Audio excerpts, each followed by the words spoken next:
நமஸ்காரம். நம்ம ஒரு உயிர்களுக்கு ஒரு விதமான மதிப்பு கொடுக்குறோம் அப்படின்னு தோன்றுறது. ஏன்னா எங்கள் வீட்டில் நடந்த ஒரு நிகழ்ச்சி என்னை அப்படி சிந்திக்க தூண்டியது.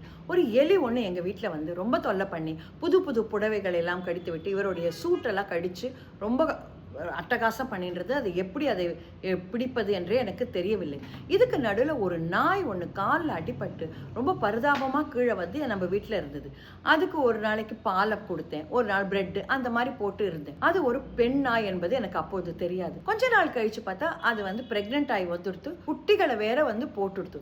எனக்கு அது துரத்துவதற்கு மனசு வரல. என்ன பண்ணுறது? அதுக்கு சாப்பாடு போட்டு பிரெட்டை போட்டு அது மாட்டுக்கு வளர்த்துட்டு. ஆனால் அந்த நாய் வெளியில மனுஷா யார் வந்தாலும் விடாது உள்ள அப்படி குறைக்கிறது. அப்படி ஒரு நன்றி உள்ள நாயா இருக்கு. இந்த எலியை எப்படி விரட்டுவது என்று யோசிக்கிறச்சு எங்க டிரைவர், அம்மா அதுக்கு மருந்து வச்சாதான் முடியும் அப்படின்னு சொல்லவே வேற வழி இல்லாம கனத்த இதயத்துடன் அதுக்கு சம்மதிச்சேன். நமஸ்காரம்.